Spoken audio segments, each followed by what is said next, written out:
नमस्ते सर। अ, आप आपकी शिक्षा के बारे में, आपका शुरुआत कहाँ से हुई? आपका जन्म जो ये था, जन्मभूमि कहाँ की है?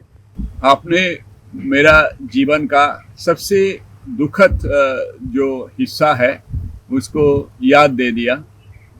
हम लोग उद्वास्तु फैमिली से है। हमारा जो फैमिली वो बंगाल के पूर्व हिस्सा जो 1947 साल में पूर्व पाकिस्तान और उसके बाद बांग्लादेश बन गया, उधर पद्मा नदी के बीच में एक बहुत बड़ा डिस्ट्रिक्ट था। उसका नाम था राजशाही, अभी भी है। तो वहाँ राजशाही ये बहुत फर्टाइल था, बहुत उर्वर जगह था, हरा भरा था एकदम। और वहाँ हमारा जायदाद था और वहाँ हिंदुओं को 90% हिंदू पॉपुलेशन था।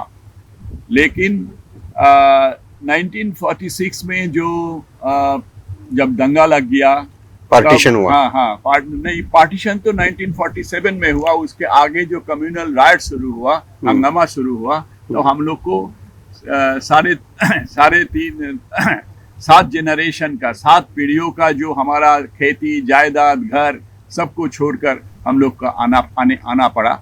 और हमारा वहाँ एक राधा माधव जी का टेम्पल था, वो 350 साल का पुराना था। सबको छोड़ के राधा माधव जी को लेके हम लोग कलकत्ता चला आया। मेरी माँ जी कहा करती थी कि 1 महीना 17 आदमी एक कोठी में, एक घर में, एक कोठी के एक घर में हम लोग का रहना पड़ा। उसके बाद थोड़ा थोड़ा इधर उधर आके, और बचपन में और एक दुखद की बात है, हमारा पिताजी गुजर गए मेरा जन्म के 2 महीने पहले।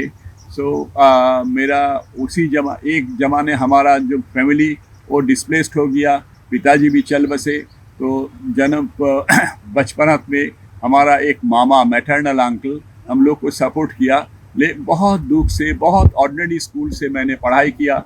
और मामा जी ने बोला था कि घर के नज़दीक जो कॉलेज होगा वही कॉलेज से तुमको पढ़ाई करना होगा, क्योंकि हमारा पास ज़्यादा पैसा नहीं है कि तुमको दूर भेजे। तो हम वहीं से शुरू किया। लेकिन ऊपर वाले के इच्छा से और दया से हम पढ़ाई में कुछ अच्छा किया, और हमको सरकारी जो सपोर्ट जो वृत्ति होता है वो मिलते रहे। और मैं ऐसा हुआ था, मैं जब क्लास 7 का स्टूडेंट था, मैं क्लास 5 का ट्यूशन हमको करना पड़ा। और वहीं से शुरुआत हुआ मेरा टीचिंग, और ज़िंदगी भर मैं टीचिंग करते रहे। और टीचिंग के थ्रू जो पैसा आया उससे मेरा फैमिली का सपोर्ट होता था।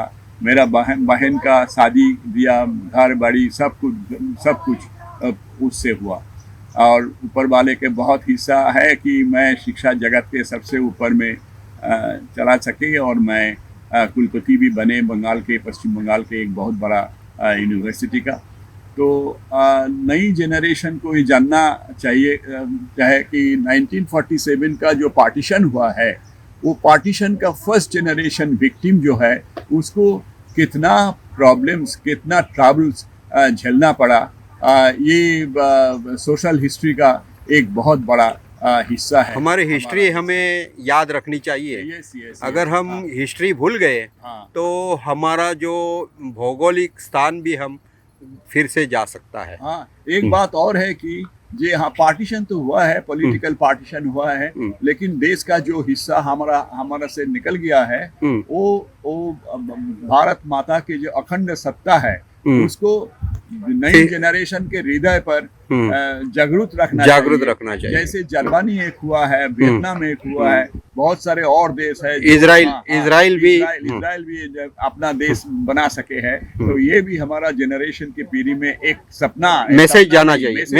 चाहिए। और एक उसमें एक डिटर्मिनेशन होना चाहिए कि कभी भी आगे चल के हम भी हमारा जो भारत माता का हमारा स्वाभिमान और अस्तित्व को हम सदैव जागरूक रखना चाहिए और अखंड भारत को हम जरूर करते रहेंगे।